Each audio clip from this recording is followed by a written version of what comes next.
നോമ്പുകാരന് സുഗന്ധം ഉപയോഗിക്കാൻ പറ്റുമോ? നോമ്പുകാരന് അത്തറോ സ്പ്രേയോ ബുഹൂറോ ഒന്നും ഉപയോഗിക്കുന്നതിൽ യാതൊരു തെറ്റുമില്ല. കാരണം അത് അത്ര എന്തല്ല, ഭക്ഷണപാനീയമല്ല, ഒരാൾ കഴിക്കുന്ന വസ്തുവല്ല. അത്ര ഉപയോഗിക്കാൻ പറ്റുമെന്ന് പറയുന്നതിന്റെ മൗലവിയുടെ അടിസ്ഥാനങ്ങൾ ശ്രദ്ധിച്ചു നോക്കി. ഭക്ഷണപാനീയമാണോ? അല്ലെങ്കിൽ പറ്റും. ഇതാണ് ഇവരുടെ പ്രശ്നം.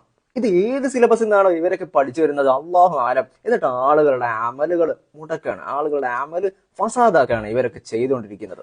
നിനക്കതിന് ഏത് സിലബസാ അറിയുന്നത്? ചെങ്ങായിന്റെ വർത്താനം കേട്ടാ തോന്നുന്നു മൂപ്പര് ഇസ്ലാമിൽ വൻപാവായിട്ടുള്ള ഒരു കാര്യത്തെ ഹലാലാക്കിയതുപോലെ ഉണ്ട്. മാലിക്കി മദ്ഹബ്, അതുപോലെ തന്നെ ഹംബലി മദ്ഹബ്, ഹനഫി മദ്ഹബിലൊക്കെ നോമ്പുകാരൻ സുഗന്ധം ഉപയോഗിക്കുക എന്നുള്ളത് അനുവദനീയമായിട്ടുള്ള കാര്യമാണ്. ഇമാം ഷാഫി റഹിമഹുല്ലാഹ് തന്റെ ഉമ്മ എന്ന ഗ്രന്ഥത്തിൽ നോമ്പുകാരൻ സുഗന്ധം ഉപയോഗിക്കുന്നത് അനുവദനീയമാണ് എന്ന് കൃത്യമായി കൊണ്ട് പറഞ്ഞിട്ടുണ്ട്.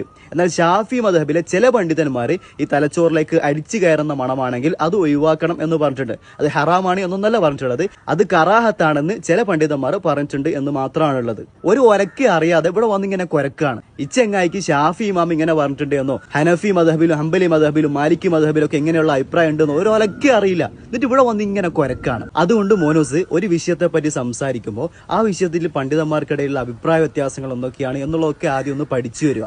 അറിവില്ലായ്മ ഒരിക്കലും ഒരു തെറ്റല്ല, പക്ഷെ ആ അറിവില്ലായ്മ ഇവിടെ വന്ന് ഛർദ്ദിച്ചിട്ട് ആളുകൾക്കിടയിൽ ഫിത്ന ഉണ്ടാക്കാതിരിക്കുക.